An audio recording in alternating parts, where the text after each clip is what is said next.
তাৰ এই মতৰ অসমৰ প্ৰত্যেকগৰাকী জনতালৈ দিবলৈ ওলাইছো ডাঙৰ খবৰ। তো যিসকল মানুহে ভিডিঅ'টোত ক্লিক কৰিছে অনুগ্ৰহ কৰি ভিডিঅ'টো স্কিপ নকৰি প্ৰথমৰ পৰা শেষলৈ চাই থাকিব, কিয়নো এইটো ভিডিঅ'ৰ মাজত শ্ৰমিকসকলৰ পৰা আৰম্ভ কৰি কৃষকসকললৈ কেইখনমান গুৰুত্বপূৰ্ণ খবৰ প্ৰদান কৰিম। অনুগ্ৰহ কৰি ভিডিঅ'টো স্কিপ নকৰি প্ৰথমৰ পৰা শেষলৈ চাই থাকিব। লগতে মোৰ চেনেলত নতুন হ'লে প্লিজ চেনেলটো ছাবস্ক্ৰাইব কৰি মোৰ লগত থাকিব আৰু ভিডিঅ'টো শ্বেয়াৰ কৰি আপোনালোকৰ বন্ধুবৰ্গকো চোৱাৰ কাৰণে সুযোগ প্ৰদান কৰিব।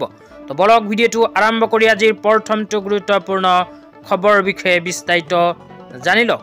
আজিৰ প্ৰথমটো গুৰুত্বপূৰ্ণ খবৰ হ'ল চাহ শ্ৰমিকসকলৰ বাবে। তো আপোনালোকে মোবাইল স্ক্ৰীনত চাব পাৰিছে চাহ শ্ৰমিকসকলৰ বাবে এনেকুৱা এখন আপডেট ইতিমধ্যে আমাৰ হাতত আহি পৰিছে। ইয়াতে লিখা আছে মাননীয় মুখ্যমন্ত্ৰী ডক্টৰ হিমন্ত বিশ্ব শৰ্মাৰ নেতৃত্বত চাহ শ্ৰমিকসকলক প্ৰদান কৰিব পেঞ্চন। চাহ শ্ৰমিক কৰ্মচাৰীসকলৰ উন্নতি আৰু সুৰক্ষিত ভৱিষ্যতৰ লক্ষ্যৰে মুখ্যমন্ত্ৰী ডক্টৰ হিমন্ত বিশ্ব শৰ্মাৰ নেতৃত্বৰ ৰাজ্য চৰকাৰে পেঞ্চন প্ৰদানৰ ব্যৱস্থা গ্ৰহণ কৰিছে।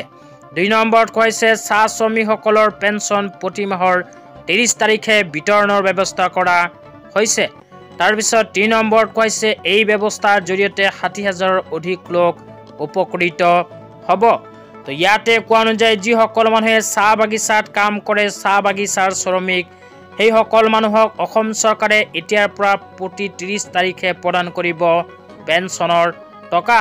তো ইয়াৰ লগত সংগতি ৰাখি ৩০ ডিচেম্বৰ তাৰিখে ৬০ লাখ শ্ৰমিকে নিজৰ বেংক একাউণ্টত পেঞ্চনৰ টকা লাভ কৰিব।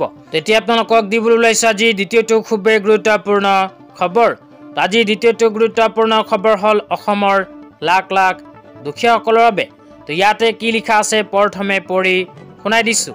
ইয়াতে লিখা আছে দুৰ্যোগত ক্ষতিগ্ৰস্ত পৰিয়াললৈ সাহায্য বিতৰণ। মাননীয় মুখ্যমন্ত্ৰীয়ে ২০২৪ চনত প্ৰাকৃতিক দুৰ্যোগৰ ক্ষতিগ্ৰস্ত ৬,৮৬,৪৮৭টা পৰিয়াললৈ ৩৫,৩৩৭ কোটি টকাৰ সাহায্যৰ পোনপটীয়া বিতৰণৰ আনুষ্ঠানিকভাৱে শুভাৰম্ভ কৰে। তো যিসকল মানুহে ২০২৪ চনত কোনো প্ৰাকৃতিক দুৰ্যোগৰ ফলত নিজৰ সা সম্পত্তিৰ ক্ষতিৰ সন্মুখীন হৈছিল, সেইসকল মানুহক ইতিমধ্যে অসম চৰকাৰে প্ৰদান কৰি আছে আৰ্থিক সাহায্য। তো অসম চৰকাৰে উল্লেখ কৰা অনুযায়ী ৬,৮৬,৪৮৭টা পৰিয়াললৈ ৩৫,৩৭ কোটি টকা প্ৰদান কৰিব। তেতিয়া আপোনালোকক দিবলৈ ওলাইছোঁ আজি দ্বিতীয়টো খুবেই গুৰুত্বপূৰ্ণ খবৰ। তো আজিৰ তৃতীয়টো গুৰুত্বপূৰ্ণ খবৰ হ'ল কৃষকসকললৈ।